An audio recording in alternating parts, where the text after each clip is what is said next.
আজকের আলোচনায় আমরা আলোচনা করব কাজী নজরুল ইসলামের একটি বিখ্যাত ভক্তিমূলক গান নিয়ে। গানটির নাম খেলিছ এ বিশ্ব লয়ে বিরাট শিশুর আনো মনে। এই গানটির আধ্যাত্মিক ও দার্শনিক ব্যাখ্যা করব বর্তমান জীবনের উদাহরণ সহ। কাজী নজরুল ইসলামের খেলিছ এ বিশ্ব লয়ে এই গানটি এক অনন্য দার্শনিক ও আধ্যাত্মিক রচনা, যেখানে তিনি সৃষ্টিকর্তাকে এক নিরাসক্তক শিশুরূপে কল্পনা করেছেন। এই গানটি শুধু ঈশ্বরের মহালীলা নয়, বরং সৃষ্টির অপার রহস্যকেও তুলে ধরে। এখানে কবি দেখিয়েছেন বিশ্ব ব্রহ্মাণ্ড ঈশ্বরের এক পুতুল খেলা, যেখানে সৃষ্টি ও প্রলয় এক অবিচ্ছেদ্য চক্রের অংশ। এই দৃষ্টিভঙ্গি আমাদের জীবনের নশ্বরতা ও পরিবর্তনের সত্যকে মেনে নিতে শেখায়। খেলিছ এ বিশ্ব লয়ে বিরাট শিশুর আনো মনে, আধ্যাত্মিক ব্যাখ্যা। এই পংক্তিটিতে ঈশ্বরকে এক মহাশিশু রূপে কল্পনা করা হয়েছে, যিনি অনিমেষভাবে বিশ্ব সৃষ্টির খেলায় মেতে আছেন। তিনি নিরাসক্তভাবে সৃষ্টি ও বিনাশের খেলা খেলেন, যা আমাদের কাছে অপরিসীম ও রহস্যময় মনে হয়, কিন্তু ঈশ্বরের জন্য এটি যেন এক শিশুর খেলার মতোই স্বাভাবিক ও সহজ। এই ভাবনা হিন্দু ধর্মের লীলা তত্ত্বের সঙ্গে মেলে, যেখানে বলা হয় ব্রহ্মাণ্ড ঈশ্বরের লীলাময় প্রকাশ। দার্শনিক ব্যাখ্যা। এই লাইন থেকে বোঝা যায় জীবন ও বিশ্ব প্রকৃতি আসলে এক অনন্ত প্রবাহমান খেলা। আমরা একে গুরুত্ব দিয়ে দেখি, কিন্তু মহাবিশ্বের বিচারে এটি কেবলই পরিবর্তনের একটি চক্র। সময়ের প্রবাহে এই খেলা চলতেই থাকে, তাতে কোনো শুরু নেই, কোনো শেষ নেই। বর্তমান জীবনের উদাহরণ আমরা দেখেছি, কখনো কেউ জীবনে উন্নতি করে, আবার কেউ ধ্বংসের সম্মুখী হয়, কিন্তু প্রকৃতির দৃষ্টিতে এগুলো ক্ষণস্থায়ী ঘটনা মাত্র। যেমন সমুদ্রের ঢেউ আসে ও যায়, তেমনি আমাদের জীবনের উত্থান ও পতনও এক স্বাভাবিক চক্র। প্রলয় সৃষ্টি তব পুতুল খেলা, নিরজনে প্রভু নিরজনে। আধ্যাত্মিক ব্যাখ্যা। সৃষ্টি ও প্রলয় দুই ঈশ্বরের খেলার অংশ। তিনি যখন ইচ্ছা করেন তখন নতুন কিছু সৃষ্টি করেন, আবার যখন চান ধ্বংস করেন। এটি তার মহালীলা, যেখানে আমাদের মতো ক্ষুদ্র প্রাণীদের কোনো নিমন্ত্রণ নেই। হিন্দু ধর্মের মতে ব্রহ্মা সৃষ্টি করেন, বিষ্ণু পালন করেন, আর মহাদেব প্রলয়ের মাধ্যমে পুরনোকে বিলীন করে দেন, যাতে নতুন কিছু জন্ম নিতে পারে। দার্শনিক ব্যাখ্যা। জীবন ও বিশ্ব এক চক্রের মধ্যে আবদ্ধ। সৃষ্টির পর ধ্বংস আসবেই, আর ধ্বংসের পর আবার নতুন সৃষ্টির সূত্রপাত হবে। এটি প্রকৃতির নিয়ম, যেখানে কোনো কিছুই চিরস্থায়ী নয়। মানুষের সভ্যতা গড়ে ওঠে, আবার ধ্বংস হয়, তার জায়গায় নতুন সভ্যতা জন্ম নেয়।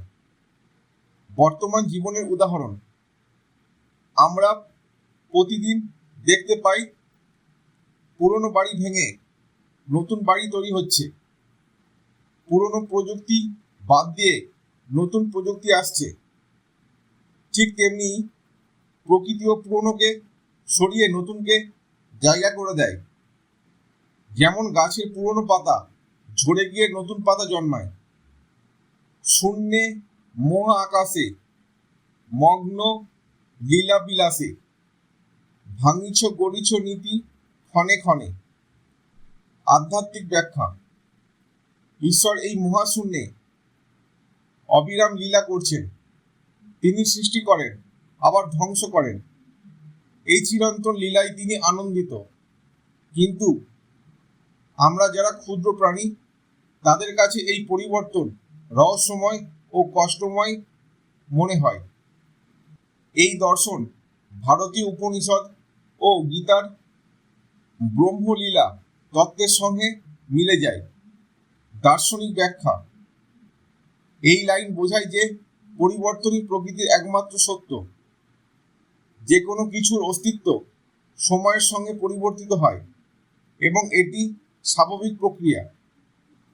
মানুষ, সভ্যতা, সংস্কৃতি সবকিছু গড়ে ওঠে, আবার ধ্বংস হয়। বর্তমান জীবনের উদাহরণ। বিশ্বের ইতিহাসে বড় বড় সাম্রাজ্য যেমন রোমান সাম্রাজ্য, মুঘল সাম্রাজ্য একদিন গড়ে উঠেছিল, আবার সময়ের প্রভাবে তা ধ্বংস হয়ে গেছে।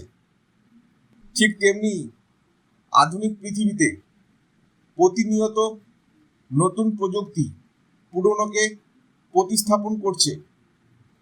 তারকা রবি শশী খেলনা তব হে উদাসী, পড়িয়া আছে রাঙা পায়ের কাছে রাশি রাশি।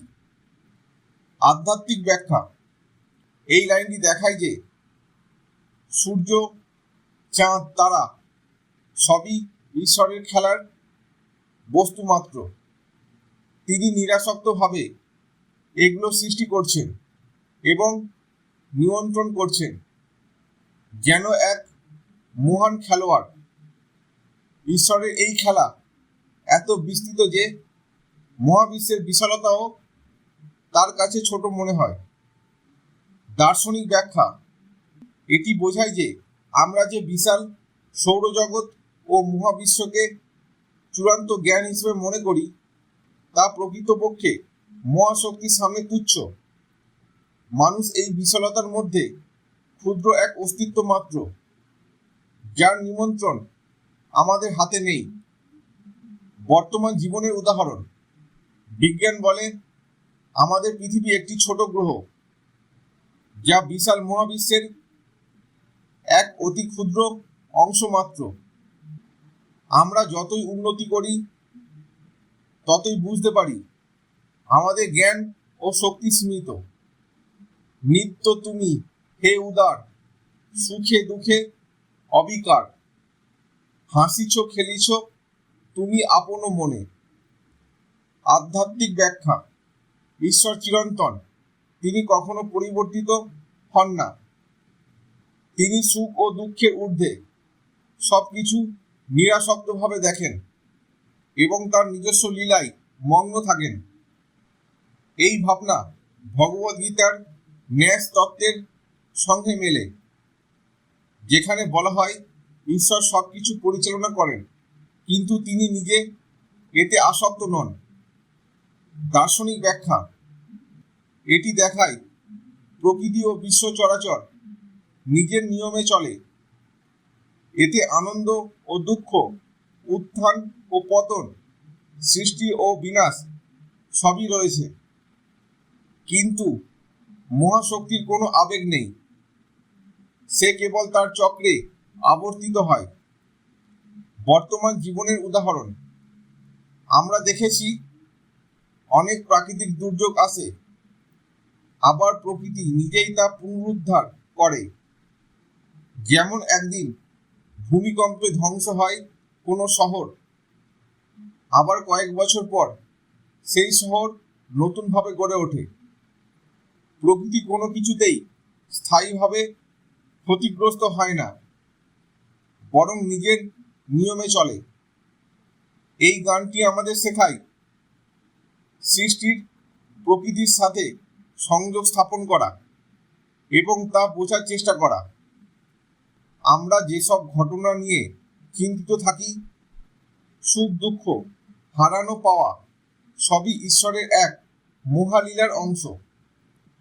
বিশ্ব আমাদের সৃষ্টিতে জটিল মনে হলেও ঈশ্বরের কাছে এটি এক সরল খেলা মাত্র।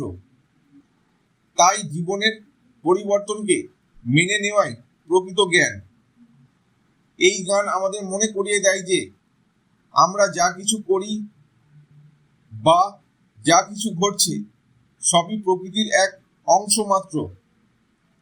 সুখ দুঃখ, পাওয়া হারানোর এই চক্র অবিরাম চলছে, কিন্তু ঈশ্বরের দৃষ্টিতে এগুলো শুধুই এক নিরবিচার লীলা। তাই জীবনের ওঠানামা নিয়ে অতিরিক্ত উদ্বিগ্ন না হয়ে বরং জীবনকে তার স্বাভাবিক রূপে গ্রহণ করাই শ্রেয়। এই উপলব্ধি আমাদের সত্যিকারের শান্তি এনে দিতে পারে। আজকের আলোচনা এখানেই শেষ হলো।